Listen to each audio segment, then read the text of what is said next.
The War of Wind and Moon, a contemporary fantasy serial written and read by Darcy Conroy.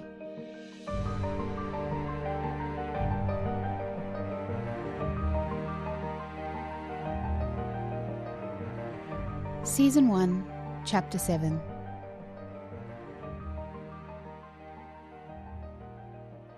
A knock at his office door drew Ryosuke's attention from his reading. Akiko was standing in the doorway, brandishing an email open on her tablet. "You've requested we unbind the gossip from Takun's friend?" Ryosuke nodded as he waved his sister inside. Probably should have been done years ago, but she seems to have missed assessment somehow. "Shouldn't you do a proper assessment then before we unbind them?" Ryosuke was taken aback. He couldn't remember when Akiko had questioned a decision that was entirely his to make. "I don't think that's necessary, no," he said. "My staff have marked every one of her gossip's memories as no further action for 14 years. I'm fairly confident it'll be fine." "Sorry," Akiko said, waving a hand and taking a seat in one of the chairs in front of Ryosuke's desk. "I didn't mean to overstep. It's just I'd like to leave the gossip in place for a while longer." "Why?" "Oh," Ryosuke chuckled. "Aki-chan, I'm pretty sure spying on Takun via his friends breaches at least the spirit of the promise Dad made Hiroka-san." Akiko shot him a withering look. "Of course it would. That's not why I want to leave it." "Why then?" She sat back in the chair and laced her fingers together, wringing them as she answered. "When we were witnessing the gossip's memory last night, did you notice anything odd about the other gossips in Takun's classroom?" Ryosuke tried to replay the scene in his mind's eye, but he'd only been interested in Takun and his friends. He hadn't paid much attention to the gossips. "I remember there were a lot of them. It took me a moment to adjust my eyes to see through all their bodies. Why?" Akiko's mouth twisted to one side, and she looked down at her now red fingers. "Aki-chan?" he asked gently. "What is it?" At last she looked him in the eye. "I need you to have an open mind." "I hope I always do," he said. "No, I mean more than usual." Teetering somewhere between fascination and concern now, Ryosuke sat a little straighter in his chair, pushed his computer screen to the right side of his desk, and took the paperweight off the scroll he'd been reading so that it rolled itself closed. He clasped his hands on the space he'd just created between them and said, "You have my full unbiased attention." Reassured, Akiko took a deep breath and began. "The incident Takun's school was buzzing about, Mia hitting the big kid, Julian?" She paused to be sure Ryosuke was following. He nodded, and she continued. "We skipped past it last night because Takun wasn't involved, but after you left I went back to watch it and—" Another deep breath. "I think one of the gossips was manipulating Julian." Ryosuke felt his jaw slacken, and it took him a moment to work out how to close his mouth again. Her words barely made sense. Gossips were observers. They didn't act upon the world. "You're going to have to define manipulating for me," he said. "In what way?" "It whispered to Julian, and—" No. Ryosuke stood, holding up his hands and pacing around his desk, fully aware that shouting no was precisely the opposite of having an open mind. He forced himself to sit in the other chair in front of his desk. "Aki-chan, gossips don't communicate with humans." "I'm not saying it was full two-way communication. I don't think the boy was aware of it at all. But at least twice the gossip whispered in his ear before he acted. And he acted in ways I don't think he intended to before the gossip whispered to him." "If you're right—" Ryosuke stopped, no idea how to finish the sentence. "I know," Akiko said. "It goes against everything we think we know about gossips, but everything we think we know—" "Well, it's not exactly a hard science, is it? I mean, sure, we do our best to observe and record and experiment, but even adding up every one of us over the past 500 years, there are still only a very small number of us who can even see them. We can't pretend to have witnessed every type of behavior." Ryosuke winced. He couldn't argue with her logic. Besides, she went on, they're living creatures. Why shouldn't they evolve like we do? Because they don't have physical bodies like we do, Ryosuke said. Evolution requires DNA and mutation. All right, maybe not evolve then, but what about learn? They live for centuries right on top of us, feeding from us. Most creatures learn to manipulate their food source in some fashion. She was right. Have you spoken to Dad about this? He asked. Akiko shook her head. Not yet. I haven't told anyone. I want to watch it for a bit, make sure I'm not jumping to conclusions before I suggest any of this to anyone. This kind of thing makes people nervous, so keeping the binding on your books instead of mine, just for a while, would help me keep it under control. Ryosuke sighed and leaned back in the chair. All right, consider my request rescinded. Are we going full cloak and dagger? Do you want me to purge my sent box of the email? No need for dramatics, but thank you. Of course. You'll have to keep me in the loop now, though. You can't present a mystery like that and leave me hanging. I will. She rose from the chair and was almost out the door when she turned back. About the girl, though. I wasn't just trying to manipulate you. Isn't it odd for every single report for 14 years to warrant no further action? Not really. You know how many children are bound, and we recruit maybe 10 a year. Most of their records look like that. I suppose. But a gossip that's reporting in daily isn't bound to a kid living a happy life. That says feast of misery to me. Daily? Ryosuke tapped his keyboard to wake his monitor and double-clicked on the report he'd run on Mir the day before. Scanning the date rather than the action column this time, he shook his head, ashamed. It is almost daily. I didn't pick that up. I know it's not my department, Akiko said, and I know she's 17, so she might be too old to train, but the incident with the bully was pure hypervigilance.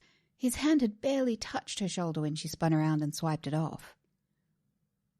Okay, Ryosuke said, nodding. You make a good argument. I'll do a proper assessment. Can you organize a random selection of memories for me to witness? Of course. I could have the first vaults brought in by midday tomorrow if that's not too soon. And the vault the gossip reported to yesterday is still in my office, if you'd like to take a look sometime today. Ryosuke looked at his watch, but there was no need. He didn't have any more meetings today, and he felt bad that he hadn't noticed how often Mia's gossip was reporting. What if his staff had been missing things too?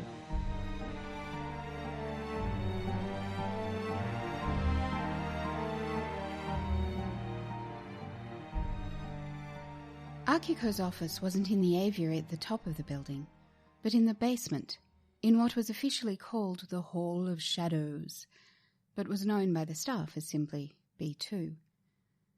Like most modern high-rises in Japan, Level B1 of Kazemoto Tower housed a vast food emporium, which attracted not just the employees of the tower, but thousands of people each day who walked through the underground pedestrian streets that connected Nagoya's subway stations.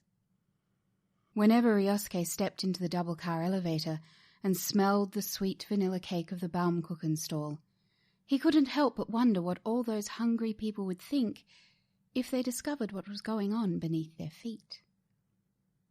If one of those unsuspecting people somehow managed to get into the lower elevator car and be delivered to B2 instead of B1, they would likely think they had stepped into the entrance hall of an exclusive traditional Japanese restaurant.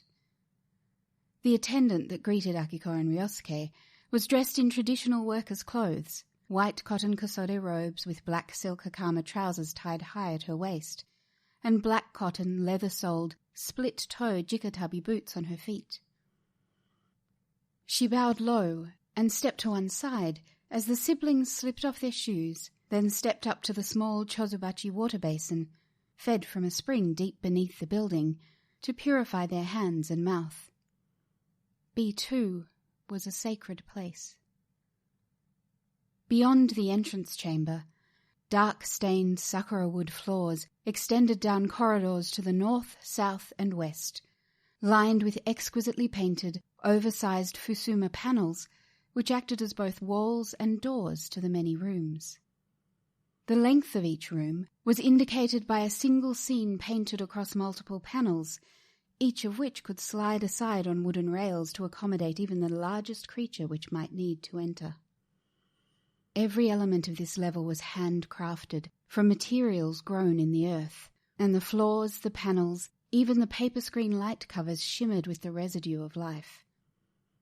Down here, where Akiko and her staff spent their days straddling the physical and spiritual planes, these building materials weren't a luxury or status symbol. They were the difference between health and insanity. As Ryosuke and Akiko stepped from the entrance hall, a wrangler came down the north corridor, holding one end of a silver silken cord lassoed around an enormous swollen gossip, a vault, which almost filled the corridor. Draped over the top of the creature was a white silk cloth, covering its eyes and half of its belly. All three humans bowed their heads in greeting, but made no sound. The silk shrouding the vault was imbued with herbs and embroidered with symbols which put the creature to sleep, but not so deeply that speaking wouldn't wake it. Akiko followed the vault as it turned down the west corridor toward her office, leaving Ryosuke to head into the changing room, which was both the first room on the left and the first stop for anyone entering the Hall of Shadows in modern clothing. Inside, he found a white and black uniform identical to the attendants, laid out on the long wooden bench, and on the T-shaped clothes horse at the side of the room was a garment that would turn this basic workman's outfit into formal ceremonial dress worthy of a shadow ritual. His black Montsuki.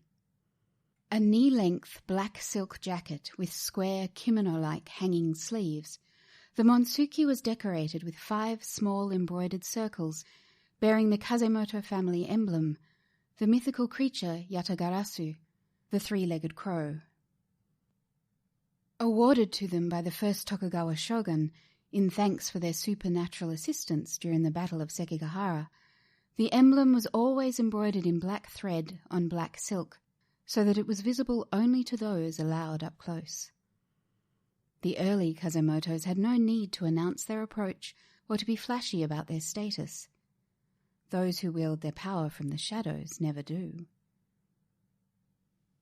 "You do wear that well," Akiko said when Ryosuke arrived at her office, keeping her voice gentle so as not to wake the vault in the next room.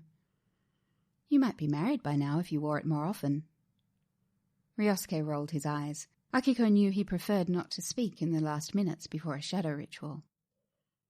She smiled, then nodded toward the panels that made up her north wall, painted with an historical scene of a theatre full of brightly clothed patrons enjoying a shadow puppet play.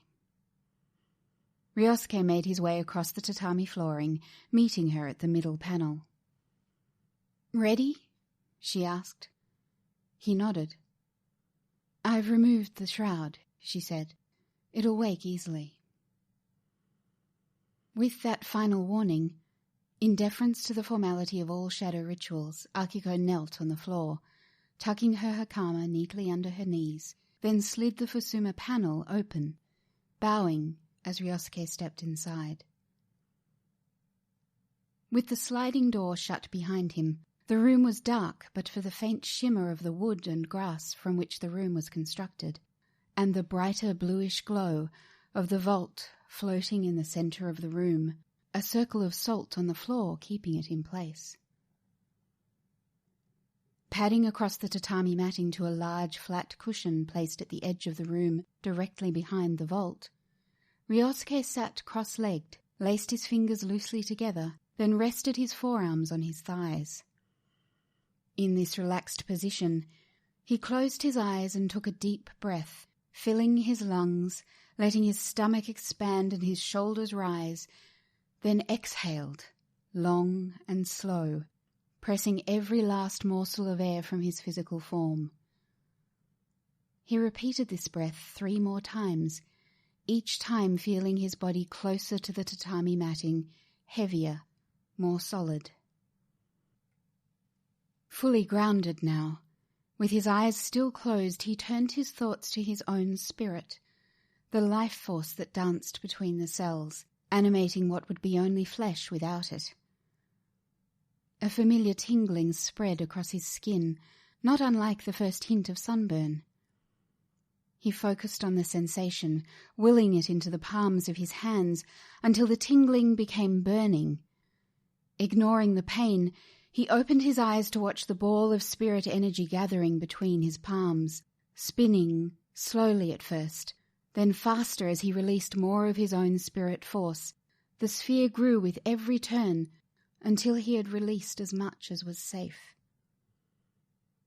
With his eyes still open and focused on the basketball-sized sphere, in his mind's eye, Ryosuke conjured an image of the wild gossip the vault in front of him would once have been. Balancing his concentration between the real and imagined images, he willed the spinning ball of energy into the shape of the gossip. The lidless eyes came first, the ball splitting into 2 spheres. Feet sprouted next, one from under each eye, dropping toward the floor, pulling after them a shimmering, skinny leg each, followed by a deflated, dangling torso. Finally, a mound sprouted under the eyes, and a split opened in it, forming the false gossip's tiny mouth. His mini-act of creation complete, Ryosuke blinked away the image from his mind's eye and focused on the shimmering shadow gossip floating before him. He waved his right hand. The shadow waved back.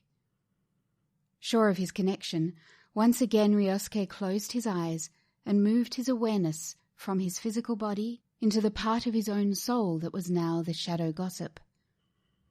This time, when he opened his eyes, he found himself looking at his own face, eyes closed, serene. In his temporary body, Ryosuke took a couple of experimental swoops around the room. Who could resist the chance to fly? In this form, he was several times smaller than the vault, and his first attempt to poke it awake with his flappy little hands failed.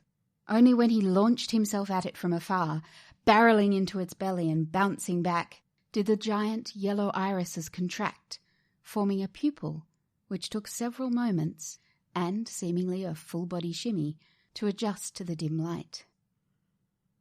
In full light, the vault would instantly recognize the gossip as being too insubstantial to be real, but in the dark its vision was limited enough to be fooled. Spotting Ryosuke's shadow puppet, it attempted to move toward it, but was stopped by the boundary created by the salt on the floor below. "Shh!" it hissed, frustrated. "Share!" This was Ryosuke's cue. Careful to mimic the subordinate body language of a real gossip, sidling up to the vault, never looking it in the eye, Ryosuke approached the edge of the circle, and, not being a real gossip, crossed the invisible barrier. "Share!" the vault hissed again, its stubby hands waggling in an attempt to touch the shadow creature. Crossing the final distance to the vault itself, Ryosuke extended his little gossip's hands, spread his fingers, and placed them on the enormous belly. A rush of experience assaulted Ryosuke's sight, sound, and smell as the vault opened itself to the shadow gossip, scene after scene racing through his consciousness like a playlist of disconnected videos on high-speed rewind. With an effort like walking against a hurricane, he called the girl's name to mind. Mia Delaney. He chanted it to himself. Mia Delaney. The images slowed. Mia Delaney. Then stopped. Mia Delaney. Then began again, in fast forward this time. He was beginning to feel a little sick. Mia Delaney. Stop. There, that was her. Curled at the foot of a bed in a darkened room, a woman stood over her, fists raised in mid-attack. In full control of the vault's vast memories now, Ryosuke rewound to the beginning of the gossip's report and set it to play.